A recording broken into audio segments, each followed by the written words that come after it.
Baiklah, untuk seluruh pemirsa di Economics dan juga kepada seluruh penerima penghargaan, terima kasih masih bergabung dan selamat datang untuk Anda yang baru saja bergabung.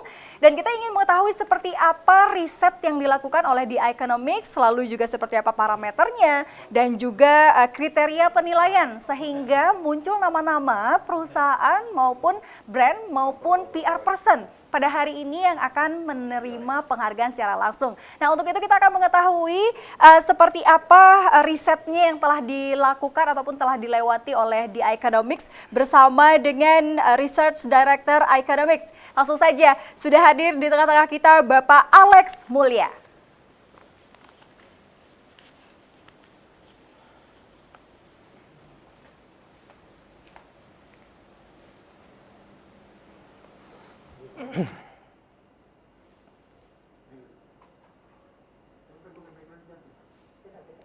Apa kabar semuanya?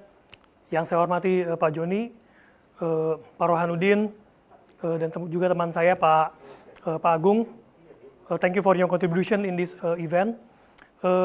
Bapak Ibu sekalian, pemirsa Economics dan para penerima penghargaan.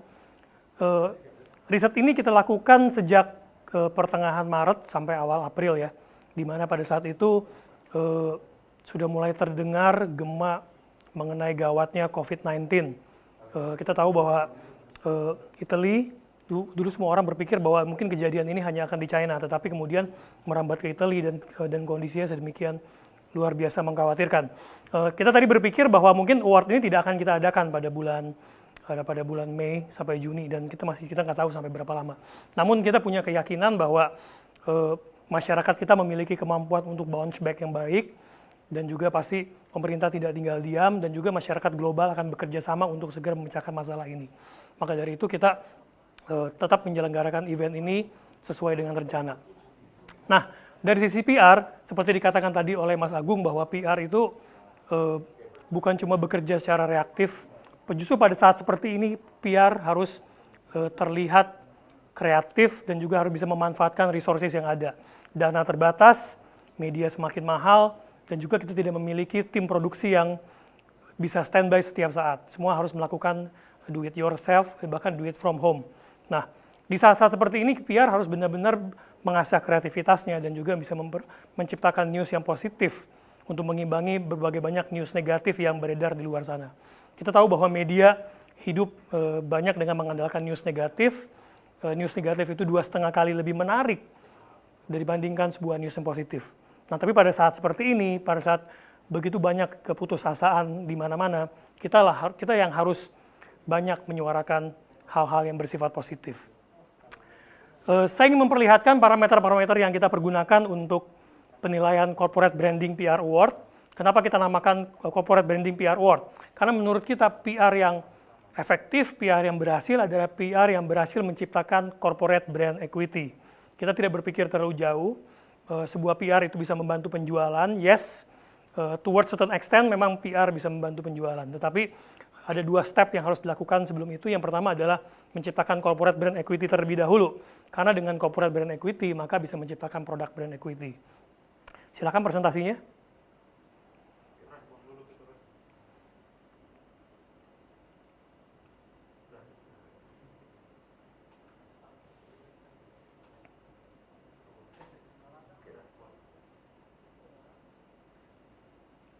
Oke, sebelumnya perlu kita ceritakan juga bahwa Economics sebagai media online memang baru berusia 1 tahun, tetapi aktivitas riset kita sebenarnya sudah dijalankan lebih dari 3 tahun. Kita telah menjalankan banyak studi, focus group discussion, online research, maupun riset tatap muka untuk berbagai perusahaan dan institusi sejak tahun 2017 sebenarnya ya. Nah, ini pada waktu kita mulai aktif di online media, kita memberikan BUMN Brand Equity Awards itu pada bulan September tahun 2019, kemudian diikuti dengan next RRI Economics Financial Award. Kita juga berterima kasih sekali kepada RRI yang telah banyak mensupport kita dan juga bersama-sama dengan kita bersedia memberikan award ini pada September 2019, next. Dan ini terakhir pada bulan Februari 2020 melalui riset di lebih dari 10 kota dengan lebih dari 10.000 responden, kita memberikan CSR Awards kepada company, CSR Brand Equity Award dan Indonesian Philanthropist Award kepada company dan individu yang prominent dalam hal social philanthropy. Next. Untuk penilaian kali ini, untuk Corporate Branding PR Award, kita melihat bahwa corporate branding itu tercipta melalui 9 parameter ya. Corporate branding itu bukan cuma tercipta melalui social activities, tapi juga melalui 9 hal. 9 hal ini bisa dibagi menjadi tiga pilar besar.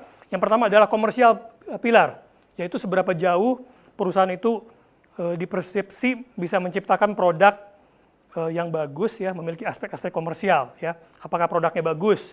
Bagaimana dengan service quality-nya? Yang kedua adalah size and presence aspek. Apakah dianggap sebagai perusahaan yang besar? Mungkin produknya bagus, tapi jika perusahaan ini tidak dianggap sebagai perusahaan yang besar, maka penilaiannya menjadi tidak sempurna. Yang ketiga adalah growth aspect. Selain dilihat sebagai perusahaan yang menciptakan produk yang bagus dan perusahaan yang besar, perusahaan juga harus dilihat memiliki inovasi dan pertumbuhan. Yang kedua adalah organizational pillar. Organizational pillar adalah bagaimana masyarakat menilai orang-orang yang bekerja pada perusahaan tersebut. Ya, apakah mereka memiliki kompetensi yang cukup? Apakah perusahaan ini diisi oleh orang-orang yang memiliki clean hati yang bersih ya, memiliki kejujuran, cleanliness dan honesty. Dan juga tentu saja jika kita bicara menarik talent market, maka apakah kita ingin melihat apakah perusahaan tersebut juga memberikan aspek welfare yang bagus kepada employee-nya. Karena di saat sekarang ini company harus berkompetisi untuk menarik talent ya, talent market, bukan cuma .com companies, bukan cuma digital companies yang menjadi primadona, tapi perusahaan-perusahaan yang ada di new economy juga harus bisa memperlihatkan kemampuan mereka memberikan kesejahteraan kepada karyawannya. Nah, yang ketiga yang klasik, yang memang tentu saja paling relevan di era COVID-19 adalah social pillar ya. Masyarakat ingin melihat seberapa jauh perusahaan tersebut sudah berkontribusi terhadap social dan environment. Bagaimana kontribusi mereka, bagaimana disaster relief activities yang dilakukan ya. Selain itu juga mereka ingin melihat bagaimana perusahaan itu memberikan customer value. Apakah selama ini perusahaan itu hanya menguntungkan diri sendiri, hanya menciptakan profit, tapi apakah memberikan produk dan jasa yang fair, yang relevan dengan harga yang pantas kepada konsumennya. Yang ketiga adalah familiarity aspect. Apakah perusahaan ini terasa dekat kepada masyarakat, selalu hadir pada saat masyarakat membutuhkan ya. Jadi dalam hal ini 9 hal tersebut yang kita berikan penilaian. Melalui skala Likert 1 dan 5, kita menanyakan kepada responden seberapa setuju mereka terhadap 9 statement yang menunjukkan 9 parameter tersebut. 1 sangat tidak setuju, sedangkan kalau 5 itu sangat setuju. Di sini pun saya ingin mengundang kepada para praktisi PR bahwa memang paling relevan pada saat wabah, pada saat krisis adalah PR activities yang menjurus kepada activity nomor 3, social pillar ya. Seberapa jauh Anda berkontribusi secara sosial dan environmental. Tetapi kita semua sadar bahwa hal tersebut sudah bersifat sangat common jika sejauh ini PR activity Anda dan CSR activity Anda hanya berkutat pada disaster relief, membagi-bagikan masker, memberikan sedekah kepada orang yang membutuhkan, yang kehilangan pekerjaan. Hal itu dengan cepat akan menjadi very common dan juga obsolete. New normal segera datang. New normal mungkin tidak akan lebih dari 3 bulan lagi akan segera kejadian. Kita melihat bahwa tingkat kematian COVID-19 actually is very low, tapi bukan berarti kita bisa jumawa, kita tetap harus waspada dengan tetap menjaga jarak, pakai masker, dan tapi kita tetap mulai bisa menjalankan aktivitas secara normal. Consumer akan segera melakukan pembelian, consumer akan segera melakukan aktivitas secara normal lagi. Maka dari itu tadi, seperti kita katakan, bukan cuma sosial aspek yang harus segera diangkat, yang harus segera dikomunikasikan, tapi juga aspek komersial, inovasi perusahaan, produk baru, dan seberapa jauh organisasi Anda, orang-orang Anda siap untuk menyikapi new normal ini juga harus dikomunikasikan. Sekali lagi saya ucapkan terima kasih atas support dari semua orang, yang saya hormati Pak Joni, Pak Rohanudin, Mas Agung, ya, teman-teman semua, para pemirsa Economics, para penerima penghargaan, tetap berkreasi dan segera mempersiapkan dirinya menyambut new normal.